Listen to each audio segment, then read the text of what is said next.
Welcome back to the Ben Mulroney Show. I should say welcome to the Ben Mulroney Show. It's Wednesday. We made it to Wednesday. Thank you so much for joining us. It's the 3rd of December, 2025. And look, if you are a consumer of politics the way I am, if you can't get enough, it's everything that you follow, then the Ottawa Press Gallery Dinner is something that you pay attention to each and every year. And it's what it is all the members of the press that follow what's going on in Ottawa. They get together for a big dinner, and then the leaders show up and they give very funny speeches. A lot of it is poking fun at themselves, poking fun at each other, and it's all in good fun. And to see these people who every other day of the year, as in fact before the event as well, like on that same day, are cutting each other down in question period, and they are trying to attack each other. It is appointment watching. And one of my favorite clips of all time was of my father. After he was out of politics, Paul Martin was the prime minister. And after he had given his speech, he very solemnly announced that there was a video of great national importance that he needed to share with the Ottawa Press Gallery. And then my dad showed up on screen. Now, for context, this happened in the same year as a man by the name of Peter Newman, who is a journalist in Ottawa, one of the least ethical human beings in the history of journalism, because he and my father had quite a close relationship, and they would talk a lot. And Peter Newman thought that it was an ethical thing to record my father without my dad's knowledge over the course of years. And then he took those tapes and he turned them into a book. And he thought this was going to be the greatest book of all time. And instead, it blew up in his face. And everybody called him out rightly as the ass that he was. And he got his ass handed to him by so many people. He's a terrible human being. And I don't think the book sold. It was garbage. Garbage from a garbage human being. But anyway, so my dad comes up on the screen in front of the entire Ottawa Press Gallery after this book had come out. And he's got a stack of papers in front of him. And the camera pushes in on him. He says, "Ladies and gentlemen, mesdames et messieurs, sénateurs et sénatrices, members of parliament, esteemed journalists." And he goes on and on and on. And then he looks down at this giant stack of papers and he pulls one over and he puts it over and he looks up at the camera. He says, "Peter Newman, go F yourself. Thank you and good night." And the camera pulls out, and that's it. That's it. I watch that clip anytime I need a good laugh. It is so perfect. The timing is amazing, and everybody loved it. Everybody loved it. And so let's fast forward to this year's Ottawa Press Gallery Dinner, where all the leaders got up, and everybody had a moment. Pierre Poilievre was really good, and the prime minister was actually really good, really leaning into his persona. It was quite funny, but nobody, and I mean nobody, can hold a candle to interim leader of the NDP, Don Davies. You'll remember in the last election, NDP did not acquit themselves very well, found themselves with very few seats, and he's in charge of stewarding this party while they search for a new leader. Let's listen to just a little bit of Don Davies and his perfect comic timing. My name is Don Davies, and my pronouns are broke and irrelevant.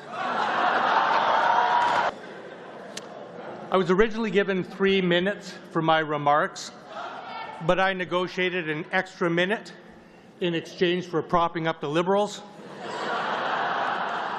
and an extra 2 for keeping the Conservatives out of an election.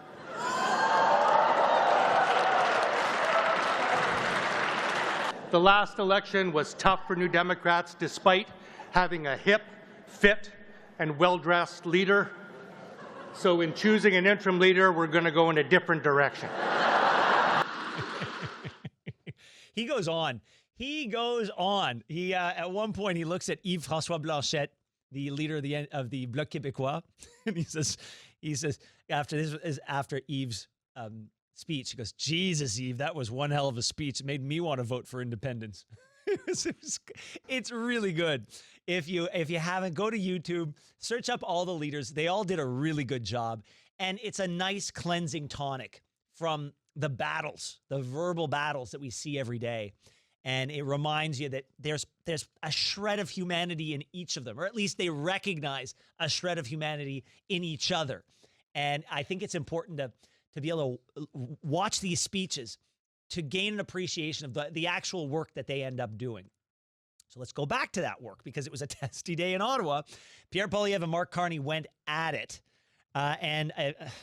Look, I oftentimes say that Pierre Poilievre is great in the House of Commons and does a great job. But in this one instance, I think Mark Carney got the best of him in this one interaction. Let's listen. He promised during the election he would double home building to 500,000 units per year. Today, the parliamentary budget officer revealed that his brand new bureaucracy will only build 5,000 homes per year. 99% less than he promised, Mr. Speaker, after Conservatives built well over 200,000 homes at half the cost today.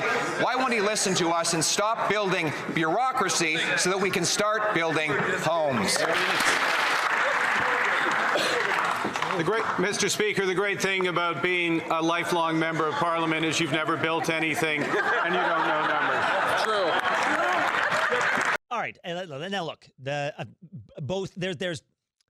both men got in a good jab. I think the promise that the Liberals were going to build at a speed the likes of which we haven't seen since the end of World War II, that's a lofty goal, and they need to come pretty gosh darn close to that in order for that promise to be viewed as a promise made and a promise kept. But federal spending on housing is set to drop over the next 3 years. The PBO, the Parliamentary Budget Office, does project that federal housing spending is going to drop 56% over 3 years, starting at $9.8 billion and going down to $4.3 billion. And that is despite the Liberal promises of a major housing plan. Several programs are expected to expire without any clear renewal plans. So what are we going to do? And you'll remember that our Prime Minister promised, yes, a new bureaucracy called Build Canada Homes. It's an agency that receives $7.3 billion over 5 years, but it's only expected to add 26,000 units. Like, that's not a lot. That falls far short of the government's goal to double housing construction. $73 billion over 5 years, adding only 26,000 units. Again, I complained about this during the election campaign. How about you find a way to loosen the reins, the regulatory reins, the taxation on home builds and home purchases, and let the people who actually know how to build homes, home builders, build more homes. Feels to me like that's where the choke point is. The issue wasn't, you know what is really going to speed up home building is a new government bureaucracy. That's what we need. And so, again, this goes back to what I said we discovered during the budget process of, like, what is the vision of this Liberal government? And it feels to me like the vision of this Liberal government is that there is no problem that the government doesn't feel it should have a hand in solving, including the problems that they cause themselves. And I as somebody who is center left, feels that the best way to solve a lot of problems, not all of them, but a lot of them, is for the government to get out of the way and let people do what they need to do. That's a fundamental belief of mine, that we need less government in a lot of places. We need a lot of government in certain places. But generally speaking, we have too much government with too much of a say over too many things. And if Build Canada Homes, without having, they just got out of the starting blocks. You're telling me that over 5 years, they're going to get $7.3 billion and they're going to build 26,000 homes? That is not what was promised.